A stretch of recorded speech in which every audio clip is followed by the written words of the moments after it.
Hello, my name is Jasmine Jenkins. I'm from Fayetteville, North Carolina, and I'm currently enrolled in the New Media Journalism program online.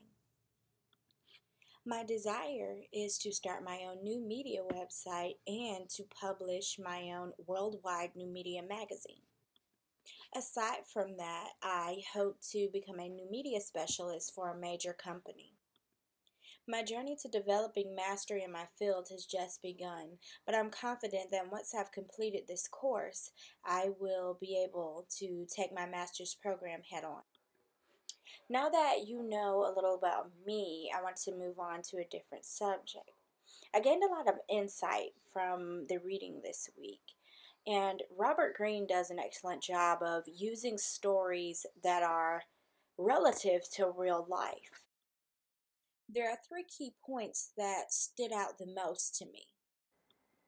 One being that many of the greatest masters have confessed that some sort of force or force of destiny caused them to be able to go forward.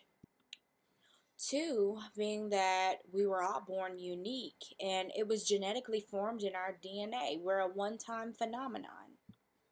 And the third point is that while it might seem that connecting to something personal might be easy, it is actually the opposite because it takes a great deal of planning to get to that level of life's task. This is where the 5 strategies for figuring out life's task comes in. One of the 5 strategies is to avoid the false path. Now, I have to admit I am guilty of following a false path.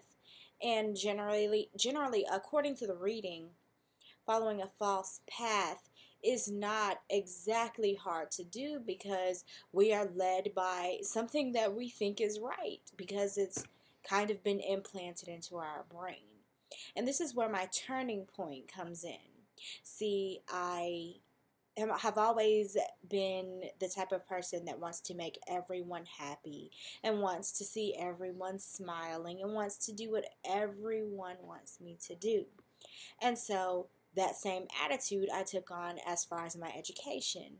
My father thought that I should go on and become a teacher or a daycare teacher of some sort because I was really good with kids and I had went to a community college and received a certification for early childhood development. But that's not the path I wanted to take. But listening to my dad and trying to please everyone around me, I decided that I was going to give it a try. So I worked in childcare for about 2 years. And it just wasn't for me. Yes, I loved the children, but that wasn't my passion. I always knew that I wanted to get into journalism because that is what I truly love. And so finally I decided, okay, I'm going to stick with what I love, and that's when I went from an undeclared major to a journalism major. It switched so many times because I thought I wanted to be several different things because I was listening to other people.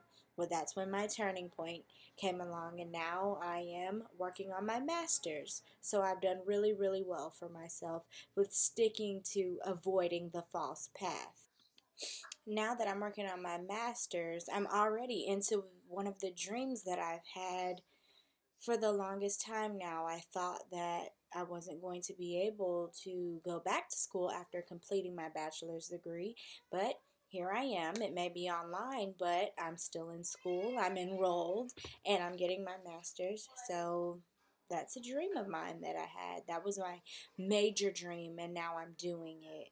And so now all I have to do is complete my master's successfully, and then I can go on to accomplish those goals that I desire to accomplish, as in my new media website, as well as my new media magazine. I know that's going to take some time, but that is one of my long-term goals, and so I am really, really, really working on that. And I know that once I complete the master's program, it's going to be so beneficial in everything that I want to accomplish in my future.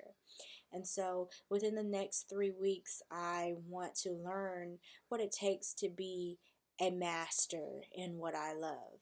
And I want to master new media journalism. And so I'm going to try my best to be successful, and I am going to continue to be ambitious and to work towards all of my goals.